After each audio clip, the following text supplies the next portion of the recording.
What's up, guys? Today I'm going to be showing you how I clean up my undercarriage rust. As you can see, my frame here is still in very good condition and doesn't need it, but I did go ahead the other day and hit up my inner rockers here, as you can see, to keep them protected even though they were still clean.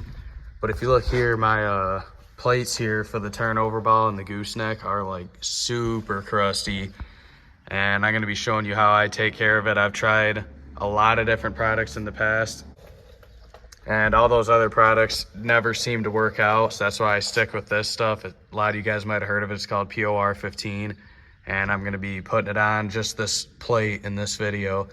So as you can see, it's got a lot of scale on it. They say you can put it right over rust. It's designed to stick to rust too, which if I was doing it to my whole frame, like these little dots of rust here, I'd just go ahead and brush right over it. But what's the point in putting it on this thick scaly stuff when all it's gonna do is the scale flakes off and takes the paint with it? So we need to get this down to at least semi-clean metal. It can have a little bit of surface rust, but no scale. And then to do that, I'm just gonna hit it up with an angle grinder on a wire wheel, and I'll get back to you guys when I'm done. Okay, so we got that all cleaned up. As you can see, it don't have to be 100% perfect, but you just want to get that scale off. So our POR15 is something good to stick to.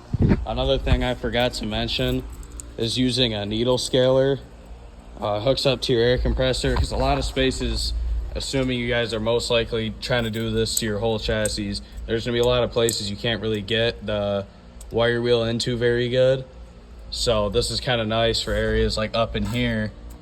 It'll just knock the scale off. As you can see, like, yes, there is still rust there, but at least you got the bulk of it off, which is better than you were gonna get otherwise. If you were just wire wheeling it, you wouldn't have gotten anything in there at all. So that's something I like to use. This is just a cheapo Harbor Freight one. I think this was like probably about $100, and I've used that on easily 5 full truck frames, and it still works great.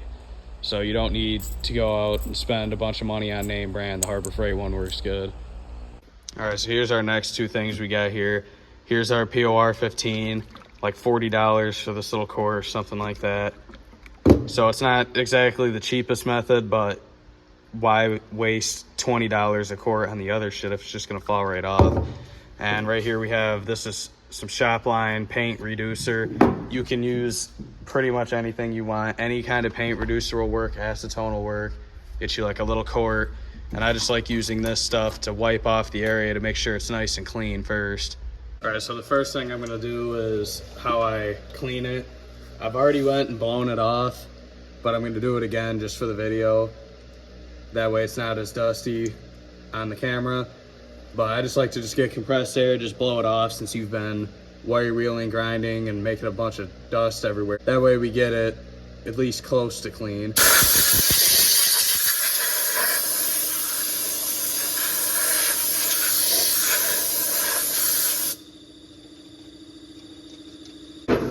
And then once that's done, I'm just gonna get a rag here and put some of the paint thinner on it. Like I said, you could use acetone or whatever you want. You just want to use something to make sure this is nice and clean, so we could get a good bond on there.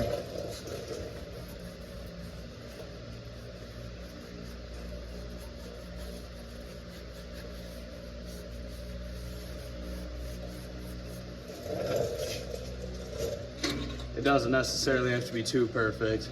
You just want to get it at least somewhat clean. Okay, so we've cracked open our POR15 here. And we've got Harbor Freight special paint brushes. I got a pack of these, like 5 or 6 of them. They were only like $2 or $3, and I can't tell any difference from the ones at Lowe's that are like $8 each. So you might as well just save your money. I like using the foam brush for a little bit of a smoother texture.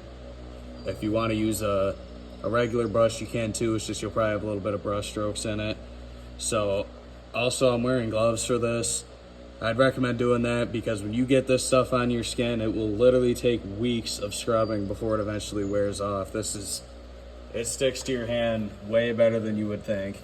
So what I'm gonna do is just get a little bit on there. A little bit goes a long way, and just start get it on there. We're gonna do our first coat here, wet coat, complete coverage, and then we're gonna let it sit for about an hour, and then I'm gonna come in once it's tacked up a little bit and throw another second heavy coat on, and then let it dry again.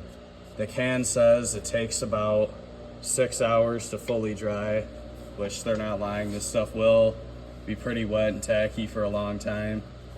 So I like to leave it set overnight before I drive the vehicle. That way no dust gets in the wet paint, makes it look like crap.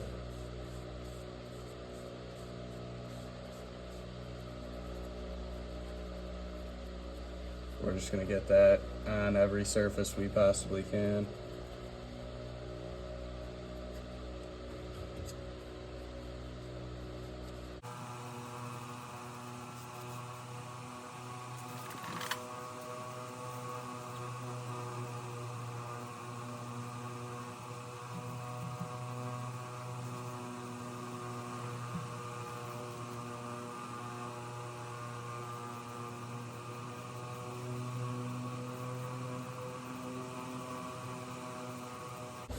All right, so now I'm gonna go put a quick coat on the other side, wait about an hour, and then brush a second coat on, and then I'll bring you guys back.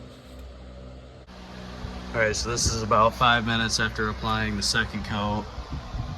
Here's what it's looking like. Obviously, you could still see all the pitting in the metal. There's not gonna be any fixing that,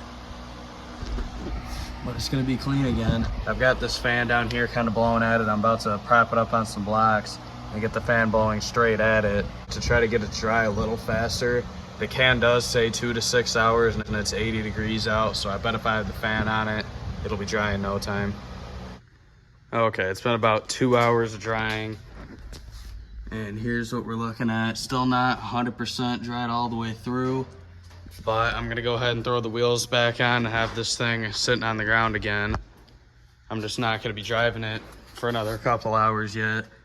So it'll be dry by then, but no point in waiting to get these wheels on. So that's how it looks. I hope you guys found this helpful, and I'll see you in the next video.